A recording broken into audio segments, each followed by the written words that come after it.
कई प्रदेशों की राज्य सरकारों के द्वारा बुलडोजर एक्शन को लेकर आज सुप्रीम कोर्ट में अहम सुनवाई हुई और एक बड़ी टिप्पणी करते हुए सुप्रीम कोर्ट ने कहा कि आरोपी हो या दोषी हो, किसी का भी घर गिराना उचित नहीं। नमस्कार, लिबरल टीवी देख रहे हैं आप, मैं हूं R Mohan Tiwari.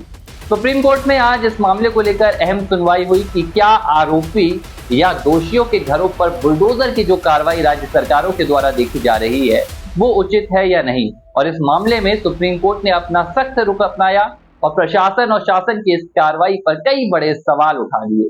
Supreme court ने कहा कि अगर कोई दोषी है या कोई आरोपी है तब भी कानून ये नहीं कहता है कि आप उसके घर को बुलडोजर के जरिए गिरा दें, उसके घर को ध्वस्त कर दें। सुप्रीम कोर्ट ने कहा कि ये कहीं से भी उचित नहीं है। हालांकि सुप्रीम कोर्ट की इस टिप्पणी पर सरकार की ओर से पक्ष रखते हुए सॉलिसिटर जनरल तुषार मेहता ने भी जवाब दिया।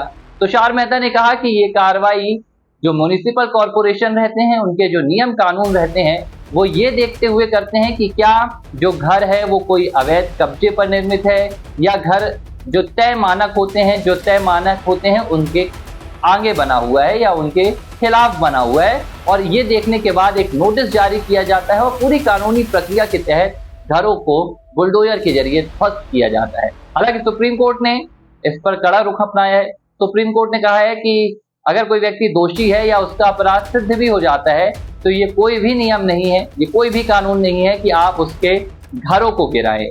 तो ये पूरा मामला सुप्रीम कोर्ट में पहुंच गया है और इसकी वजह है हाल ही में कई राज्यों में हुई बुलडोजर कार्रवाई, चाहे मध्य प्रदेश का छतरपुर हो, चाहे उत्तर प्रदेश हो या राजस्थान हो। इन राज्यों में जमकर हाल ही में बुलडोजर का एक्शन देखा गया था, जमकर बुलडोजर गरजा था। इसके बाद अब सुप्रीम कोर्ट में जमियत उलामा ए हिंद नामक एक संस्था ने ये याचिका दायर की है और सरकारों के खिलाफ आरोप लगाए हैं कि अल्पसंख्यकों को निशाने पर लेने के लिए ये राज्य सरकारें मनमाने ढंग से उनके घरों को ध्वस्त कर रही हैं और हाशिए पर जो मुस्लिम है, जो अल्पसंख्यक है, उन्हें निशाने पर लिया जा रहा है। ये तमाम आरोप राज्य सरकारों की ओर जो खिलाफ है उनके खिलाफ लगाए गए हैं और सरकार के इस एक्शन को बुलडोजर जस्टिस का नाम देकर इसे बंद करने की मांग सुप्रीम कोर्ट से की गई है। हालांकि सुप्रीम कोर्ट ने इस पर नोटिस जारी कर दिया है और सरकार से जवाब भी मांगे हैं। लेकिन सवाल ये कि बुलडोजर का एक्शन क्यों और कब और कैसे आता है, तो चलिए आपको जल्दी से बता देते हैं। दरअसल जब कोई अपराधी या कोई आरोपी सामने आता है तो सरकार उसके मंसूबों को ध्वस्त करने के लिहाज से ये बुलडोजर की कार्रवाई करती है और जनमानस के बीच एक संदेश पहुंचाने की कोशिश करती है कि अपराधी या आरोपी को सिर्फ उन कानूनों के हिसाब से सजा नहीं मिलेगी जो भारतीय संविधान में दिए गए हैं, बल्कि इस तरह भी सजा दी जाएगी ताकि उनकी कमर टूट जाए।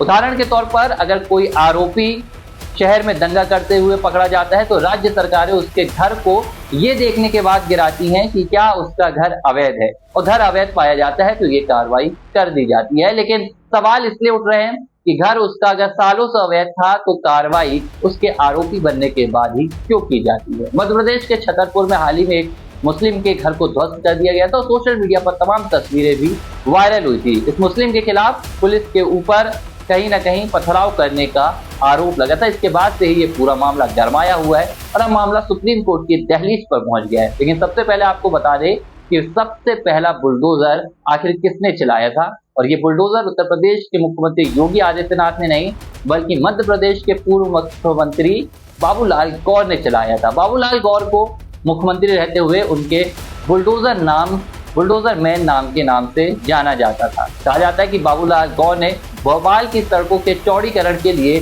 जमकर लोगों के घरों को ध्वस्त किया था। लेकिन अब चाहे मध्य प्रदेश हो, राजस्थान हो या उत्तर प्रदेश हो, हर जगह आरोपियों और अपराधियों के खिलाफ बुलडोजर का एक्शन जमकर देखा जाता है। लिबरल टीवी पर यह स्टोरी आपको कैसी लगी है कमेंट बॉक्स पर जरूर बताएं।